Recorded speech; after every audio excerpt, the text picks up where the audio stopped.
Hello and welcome back to Farmyard Care. If you love raising a few animals at home, growing food in your backyard, building a more self-reliant lifestyle, or simply dreaming about turning a small piece of land into real income, then today's topic is for you. We're diving into a question that has crossed the mind of almost every homesteader, backyard grower, village farmer, and hopeful agri-entrepreneur at some point.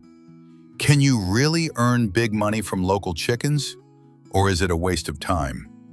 Now, if you've spent any time around the countryside, you already know the picture.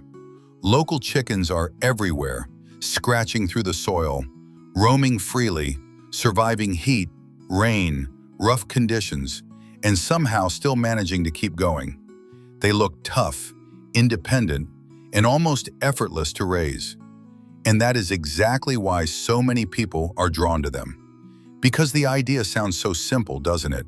If these birds can live on leftovers, insects, and whatever they find around the yard, then maybe this is the easiest path to low-cost farming success. Maybe this is the kind of livestock business that almost runs itself. But here is where experience forces us to slow down and ask better questions. Are these birds truly profitable, or do they only look profitable from a distance? Are you ready for the long growing period, the low egg output, the hidden feed costs, the losses from disease and predators, and the months of waiting before you ever see money come back? That is where the real story begins. In this video, we are going to move beyond the romantic picture and examine local chickens through the lens of practical farming and smart business. We'll break down the biology, the real cost traps, the premium market opportunities, and the strategies that help some farmers turn traditional birds into serious income. So stay with me, because by the end of this video, you may never look at a humble backyard chicken the same way again.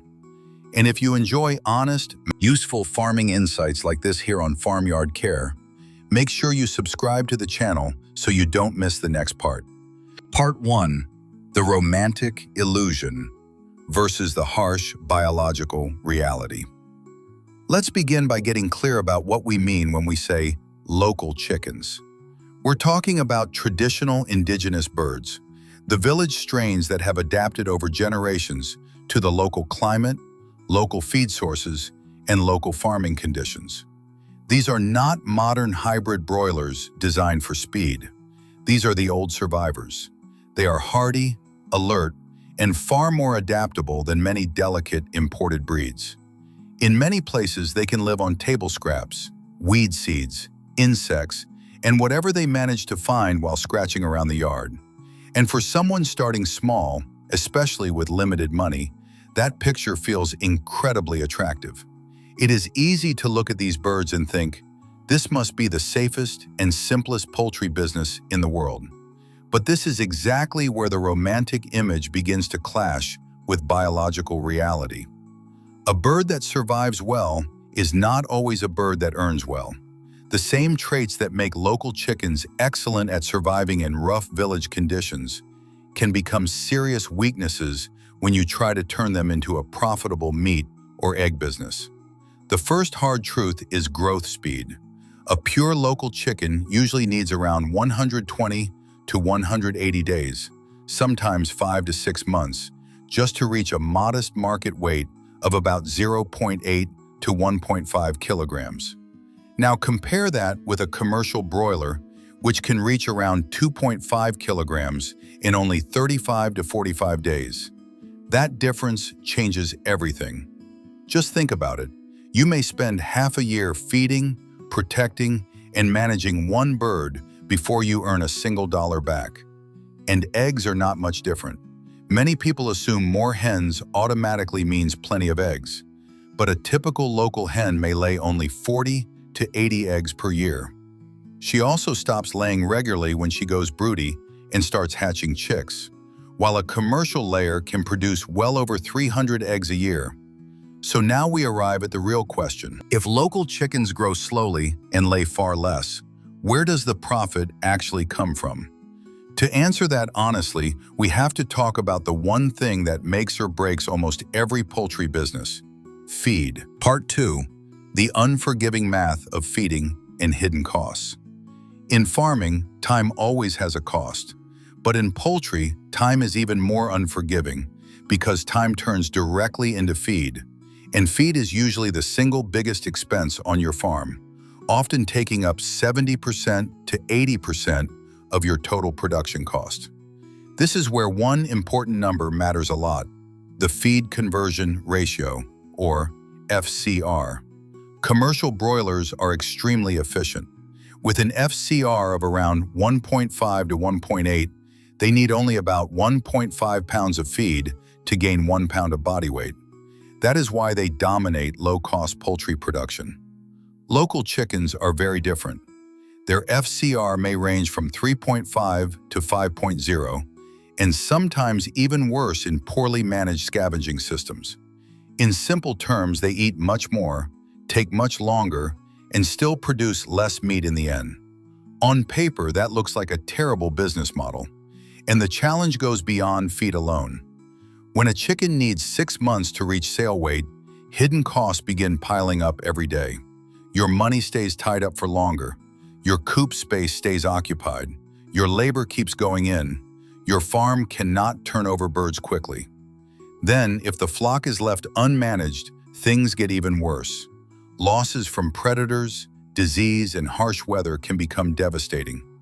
In some poorly managed backyard systems, mortality can rise to 40% or even 70%. That is the part many beginners never calculate. You can feed a bird for months, watch it grow slowly, and lose it just before market because of a preventable disease or one night of poor protection. It is not just disappointing, it can wipe out your margin completely. So if your plan is to compete against industrial broilers using cheap prices and high volume, local chickens will almost certainly waste your time and drain your resources. Which means the real opportunity cannot be in volume alone. It has to come from somewhere else. And that is exactly where the story starts to change. Part 3, the secret weapon: premium taste and cultural power. And this is where the whole business model takes a very important turn. If local chickens grow slower, eat more, and produce less in the conventional sense, then why do so many farmers still raise them? And why are buyers still willing to pay more? The answer is simple. The market does not judge only by speed or weight. In the real world, the customer is the final judge. And many customers are more than willing to pay premium prices for food that feels authentic, traditional, and genuinely different. Local chickens are not just another source of meat. In many regions, they are a premium product with emotional and cultural value built into every sale. That premium starts with taste. Across many traditional markets, people often describe industrial broilers as too soft, too watery, or lacking real flavor. Local chickens offer something very different. The meat is firmer, leaner, and more textured because the birds move more, forage more, and grow at a natural pace. That difference matters. For many families, that chewy texture and richer taste are not a drawback at all. They are exactly what makes the bird worth buying. In fact, in many parts of the world, consumers willingly pay far more per kilogram for indigenous chickens than for standard broilers because they believe the eating quality is simply better. But the value of local chickens goes beyond flavor. In many communities, these birds carry meaning that commercial poultry can never replace. They are tied to ceremonies, family gatherings, religious events, and important cultural traditions. In some places, demand rises sharply during major holidays because people specifically want indigenous birds for those moments. And sometimes the value of the bird has very little to do with body weight. It may depend on feather color, body type, or a look that fits a particular custom or ritual. That means the farmer is not just selling meat. The farmer is selling memory, identity, trust, and tradition. And that is where real pricing power begins. So once you understand this, the logic becomes much clearer. Local chickens do not win in the market by being the cheapest or the fastest. They win because they offer something industrial poultry cannot easily copy. And if you want proof that this premium strategy can work on a much bigger scale, then we need to look at one of the strongest examples in the world. Part 4. Inspiration from France. The Label Rouge phenomenon. A powerful example comes from France, where slow-growing chicken was transformed from an old-fashioned product into a highly respected national success story. The system is called Label Rouge, and it shows exactly what can happen when farmers stop chasing low prices and start building value around quality. Years ago, many French consumers became disappointed with factory-farmed chicken that lacked flavor and character. In response, farmers and producers created a strict quality program designed to protect better poultry and give buyers confidence in what they were purchasing. Under the Label Rouge model, chickens must be slow-growing breeds. They are raised for a minimum of 81 days, which is far longer than standard broilers. They must also have outdoor access, more space, and a feeding program built around quality rather than maximum speed. The result is a bird with stronger flavor, firmer meat, and a production story that consumers understand and trust. And here is what makes this example so important. Even though Label Rouge chicken costs much more than conventional poultry, it still holds a major share of the French retail market. That tells us something very important. This is not just a tiny niche for a few wealthy customers. It is proof that a large number of people will consistently pay more when they believe the product is better, the welfare is higher, and the experience is worth it. The lesson for any serious farmer is clear. Profit does not always come from growing faster or selling cheaper. Sometimes it comes from raising a bird more carefully, protecting its quality, and telling a story the customer believes in. That is exactly what the Label Rouge model proves. When production standards, animal welfare, and market positioning all work together, slow-growing chickens can become a serious business. But of course, not every farmer succeeds with this approach. And before you can build a premium model, you first have to understand the hidden mistakes that destroy profit from the inside out. Part 5. The invisible profit killers. Why farmers fail. So if the premium market for local chickens is real, and if people are clearly willing to pay more for quality, then why do so many farmers still struggle? And why do so many small poultry businesses fail so early? In my experience, the answer is rarely the bird itself. More often it is poor management, weak planning, and a series of invisible profit killers that quietly destroy the business from the inside. One of the most common problems is what I call the oven and fridge effect. A lot of beginners build cheap coops out of thin, corrugated metal because it looks affordable and quick. But under the heat of the day, that structure becomes like an oven. The birds suffer heat stress, they eat less, grow poorly, and in serious cases they die. Then at night, the same coop loses heat fast and becomes like a fridge. Young chicks crowd together to stay warm, and some end up suffocating. This is why proper ventilation, insulation, airflow, and temperature control are not optional details. They are the foundation of survival and growth. Then comes disease, which is often the most painful lesson of all.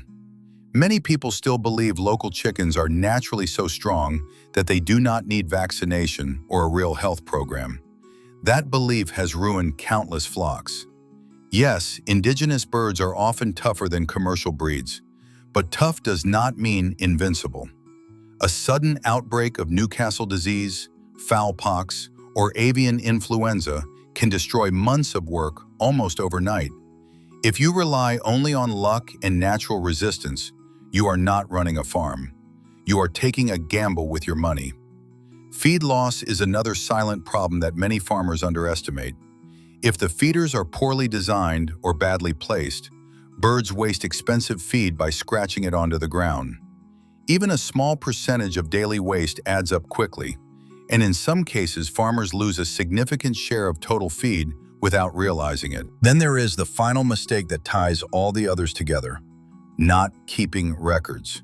If you do not track mortality, feed use, daily costs, growth rate, and flock performance, you are making decisions in the dark. And when you farm in the dark, small problems become expensive disasters. So if we want local chickens to become a serious business, we need a much smarter system than simple backyard guesswork. Part 6. The game changer.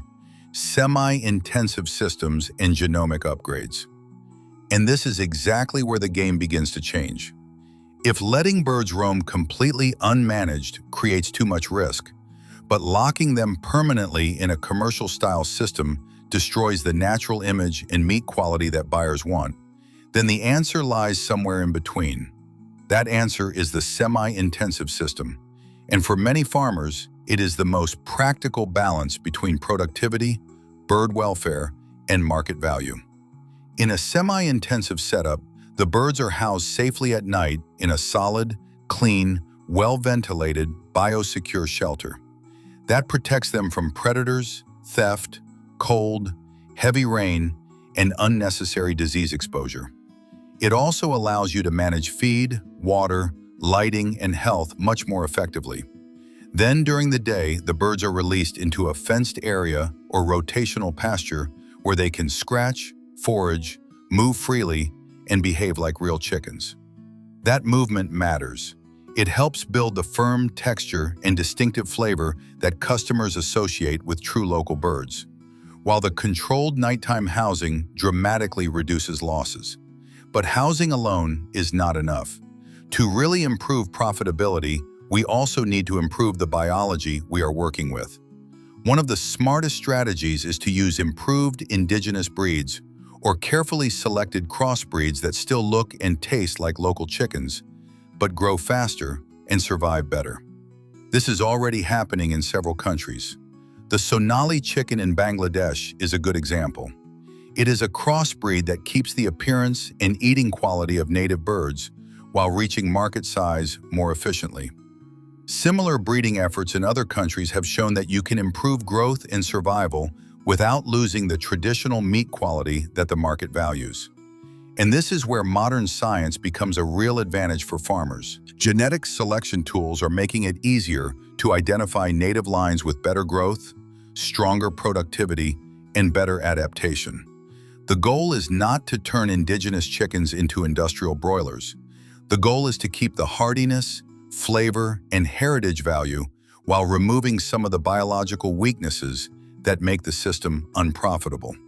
When you shorten the growing period by even a few weeks and improve survival at the same time, the impact on your bottom line can be enormous. And once the birds themselves are working more efficiently, the next step is to make sure your supply chain is working just as hard for you. Part 7. Hacking the supply chain. Internalizing breeding and local feed. Now we move into one of the most important shifts any serious poultry farmer can make: taking control of the supply chain. If you want stronger margins from local chickens, you cannot afford to stay dependent on the two expenses that drain cash the fastest: buying chicks and buying commercial feed at full market price. Let's start with chicks. Many small farmers continuously buy day-old chicks or young growers from outside suppliers, and that creates an endless cycle of spending before the birds even begin to perform. Over time, that becomes a major leak in the business. Smarter farmers work toward internalizing breeding. They identify their best hens, strongest roosters, and most productive lines, then use those birds to build their own breeding base. With a small but reliable incubator and careful selection, they begin producing their own chicks. That does more than reduce costs. It creates independence. And once production becomes consistent, excess chicks can be sold to other farmers, which opens up a second income stream long before the meat birds are ready for market. The same principle applies to feed. Commercial rations are often designed for fast-growing broilers, and that makes them an expensive fit for slow-growing local birds. To bring costs down, practical farmers look at what is available locally and build a more flexible feeding strategy. That may include energy and protein sources from agricultural byproducts such as cassava peels, sweet potato, brewer's grain, or palm kernel cake, depending on what is safe, available, and affordable in the local area. When these ingredients are used correctly to support a balanced diet, they can lower feed costs significantly without sacrificing bird performance. This is where the business begins to mature. The farmer is no longer just buying inputs and hoping for a profit at the end. The farmer is building a system, producing chicks, reducing feed costs, using local resources wisely, and gaining more control over every stage of production. That shift from passive buyer to active producer is one of the biggest differences between people who merely keep chickens and people who build a poultry business that can actually last. Part 8, Thinking like a CEO, Value-Added Marketing and Real Success. Now we come to the rule that separates small survival farming from real business growth. If you want to make serious money from local chickens, you cannot think only like a caretaker. You have to think like a CEO. Too many farmers raise good birds, then lose most of the value at the point of sale because they sell live chickens in informal markets and leave their profit in the hands of middlemen. On top of that, many modern customers, especially in towns and cities, do not want to buy a live bird and do all the work themselves. They want convenience, consistency, and trust. So this is where your strategy has to evolve. Instead of selling only whole live birds, you begin processing and presenting the product in a cleaner, more valuable form. When birds are handled properly, you can sell premium cuts like breast, thighs, wings, and drumsticks, and each bird starts earning more than it ever could in a basic live market. And once you move beyond raw cuts, the opportunities grow even further. Smoked heritage chicken, handmade poultry sausages, rich bone broth, and other value-added products can lift your margins in a very real way. Another smart move is to stop chasing random customers one by one and build a more stable market. This is where models like community-supported agriculture can become powerful. Imagine local families, health-conscious buyers, or farm-to-table restaurants committing in advance to buy premium local chicken from you every month. That kind of arrangement gives you working capital earlier, reduces marketing pressure, and makes planning much easier because you already know who your buyers are before the birds are ready.